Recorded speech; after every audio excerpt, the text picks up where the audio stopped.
So tell me a little bit about just the Hughston Clinic and all that's going on here. You just mentioned the Hughston Society. So tell me a little bit about all that. So we're always big on following Dr. Hughston's vision and his dream.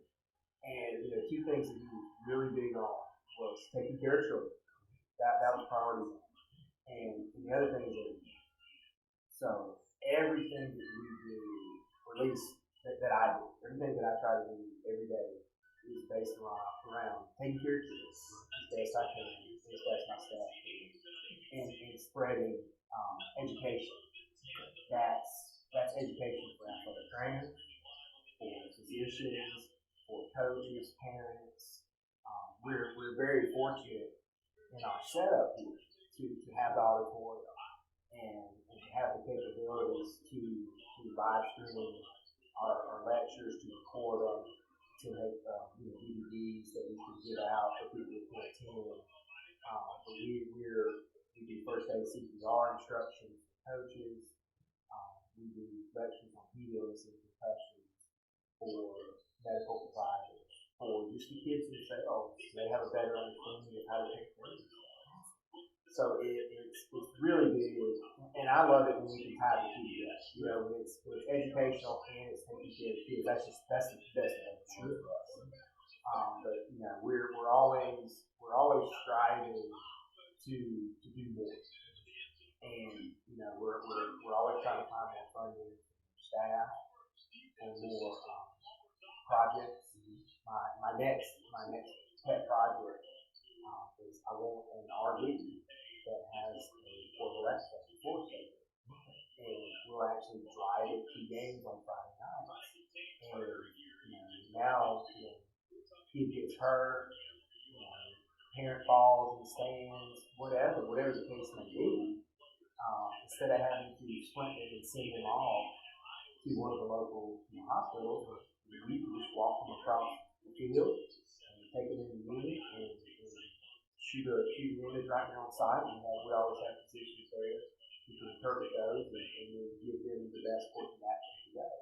And it saves everybody so much time and so much convenience and peace of mind to know that kid that you're putting back out there doesn't have a fracture that you're missing or not missing. So how are you going about funding that? So usually those larger ticket projects, we're trying to talk to local people in our community about, monetary donations are always helpful. But what I've found over the years is to go to a company or entity that can donate the supplies and materials you need. For us, it's hard when I walk up to you and ask you for money, but if I come up to you and I ask you for a product that you sell, I get a lot better response for situations like that. Now, some of it, obviously, I don't think anybody's going to donate an RV, but I would take a used one. We'll post this on YouTube, and maybe somebody comes out of the woodwork. Hey, I can take it over as long as it runs. Because it doesn't matter what it looks like on the outside. Because I've actually got a company that's going to do a vehicle wrap over it for us, and incorporate their logo in with our sponsors, and you get exposure for it. So yeah, it can be as beat up as it can. As long as it runs, we'll make it work. What about the trailers? I've seen a bunch of that in Louisiana, Texas, some of those. They got some really big trailers that tow behind the truck. Something similar, or done some of that? Or? Some of the larger schools that we're affiliated with have those set up, and I think it's great. Right.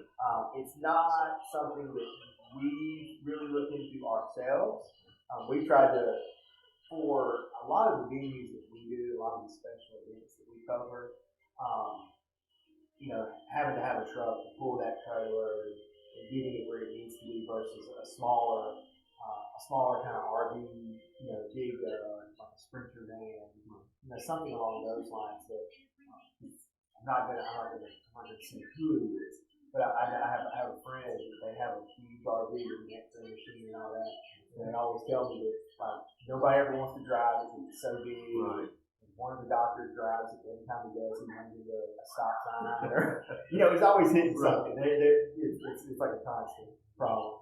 So something a little smaller that's more maneuverable for some of the places that you have to do. Right. So from the education standpoint, right now I've been to 2 of your educational sessions. You're doing a phenomenal job. How did y'all get started with all of that? So Hughston's had a provider number for years before I ever even got here. I think it was probably underutilized before I got here. And it was one of those things that when I got here, I wanted us to be more involved with. As far as, especially in the southeast of the state of Georgia in particular, it's kind of the birthplace of sports medicine. And when there are college athletic training students in the state of Georgia that don't know about Hughston, Dr. Hughston in particular, it bothered me. So I made every effort I could to open up our venues for people to come in and have events here. If they want us to speak at them, we're glad to. If they want to bring their own people, we encourage that. It's not like you have to have us speak at everything. So we encourage having multiple people come in from different backgrounds and different places and bring their experiences. The evidence-based side of it was the change that the DOC made. And it was kind of interesting. We received news that it was coming long in advance. And so it's kind of one of those things that I knew was coming down the pipe. And, we, as we try to do with most things, we try to stay on the forefront. So when I knew that it was coming, I just started thinking, well, we should do something. We should be able to provide that. And at the time, the hotbed topic was concussion.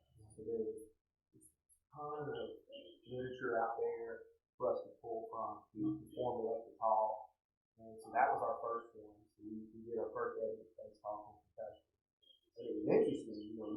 We did it obviously because we wanted to make sure we take care of our staff and the local athletic trainers that we're affiliated with. And it was interesting because other people started to find out that they wanted to be a part, and so it became an interesting time because we were getting calls of like would you be interested in coming here and doing the talk, and it's grown from there. And I tell everybody, I never expected to get to a point where I was traveling to different places and speaking. And that wasn't why we started doing it, but when people ask, we always try to accommodate because that's what Dr. Hughston really wants.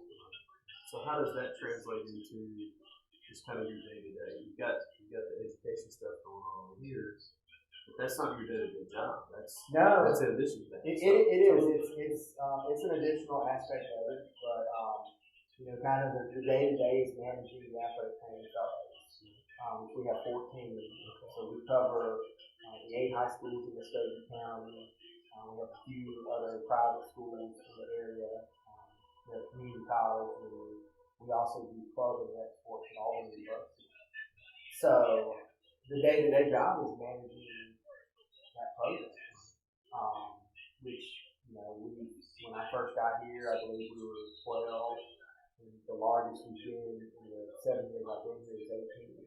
So the number fluctuates a little bit year to year based on needs and sometimes funding, not on our end, but also some of the schools. But that's the day to day. I like to call it putting out fires. Right. Especially during football season, there's always coaches are calling if they want to know what's going on with their kid, and when their kid's going to be ready, and it's working with our staff about going over rehab protocols, and we're reviewing injury reports on a monthly basis to see who we're seeing. Just and a big part is to make sure stuff doesn't fall through the cracks. When you're covering that many schools, they may send in an appointment request for a kid, and we forward it on, and we try to track everything. But sometimes, I'll go in there and look at it. Why hasn't this kid been seen? You go look, and it's like, oh, they called the mom, and the mom's phone system. And so then I have to call out and say, hey, give me their phone number. So it's just tracking those kids and making sure the stuff that falls into place. Because, like I said, at the end of the day, we're always wanting to take care of the kids. And I mean, kids don't know if mom got a new phone number or the house number disconnected for whatever reason. So it's just making sure that those things don't fall through the cracks and the kids get taken care of. One of the unique things that I love about being here is we're not alternatives to that. If the kid needs care, we're going to do everything we can. The clinic and our administration and our physicians especially have been very supportive, not only the athletic training fellowship, but also of our athletes. And they literally bend over backwards for whatever they need. I mean, literally down to, I literally had one of our physicians give me money out of his pocket to do the kid ankle brace because that's what he needs. And to have the opportunity to work with people that care that much, it's awesome. It's kind of like I tell everybody, I don't care what you do for a living. If you don't like where you're at, there's no reason to do it. And I get up every morning and I love coming to work. I love the people that I get to work with, and I love the impact that I feel like we have on the community as a whole. So you brought up not letting people slip through the cracks and having the appropriate information. And you've been a huge proponent of DragonFly Max. Yes. Started using Max way back when it really wasn't great, right? But it's always been good. That's right. That's right. But we're working to improve on everything that we do to make it a better tool for athletic trainers. But you've been using it on a regular basis. So tell me a little bit about that. How does Max help you in that process? I will tell you, it's always interesting. So obviously, because of the way I'm set up, I have access to all of our schools. And it's so interesting. I will literally, sometimes I'll be riding in the car and I will just start seeing notifications pop up. And, all these injury reports are being added. And I'm always so curious. I'm like, I got to go in and see what's going on. I don't even know the kid. It shows me who put it in and what school, and I see a name. But I got to go in there and look at it. And so that's huge. To literally be able to grab your phone and to be able to look up and find out what's going on with them. Are they coming in for their rehab? Or like I said, I mean, all the time I see new evaluation for X, and I'm thinking, okay, well let me see what's going on. And my staff loves it. And especially from my standpoint as an administrator, the paperless aspect of participation exam has been huge. My physicians love it. When you get physicians to smile at the end of a 7-hour day when you just process 800 kids for your participation exam, to have them have a smile on their face and say, "Wow, I love that these were printed or I can do it even electronically. I don't have to worry about reading chicken scratch or coffee spilled on it or that aspect." They love that aspect. I always love the ones that get rolled up, stuffed in a pocket. Yeah. I actually asked people, how many times do you actually fold this? Because I don't think it's humanly possible to fold it as many times as you did. But then, like I said, and the staff love it. It allows them a convenient, easy access point to, hey, I can remember the days when we during football games we had a pen here and we had a piece of gauze and it's rattling, and we're literally jotting down every time somebody comes off the field with a problem. We're just like John Doe right ankle. And literally at the end of the game, we're all comparing notes. Okay, well, who did you talk to? What do we need to make sure we follow up on?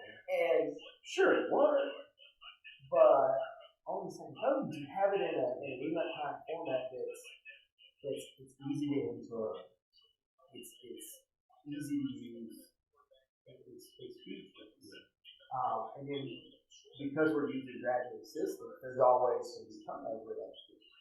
So for those new people who are coming in, to have an easy, quick resource of information on those students, Connect Like I quick, said, right? Connect quick to that school or what's going on. That's I mean, awesome. you could literally, you could walk, somebody could leave on a Friday and a new person could come in on Monday. And sure, you got to get to know the kids and figure out where the bathrooms are and everything else. But at least you can look in and say, okay, this kid's been coming in, he's been receiving treatment for this problem. You know, these are the steps that have been taken. That's huge for us. And even, you know, in emergency situations, to be able to quickly access contact information. You know, those things are huge because everybody always has their phone. Well, that's why we're trying to build it that way. To make your job easy. Right? We appreciate it. Yeah. Well, thanks for your time. Thanks for talking with us, and thanks for putting on this great education program. It's awesome. We love having parties. Yeah, We love having a good time.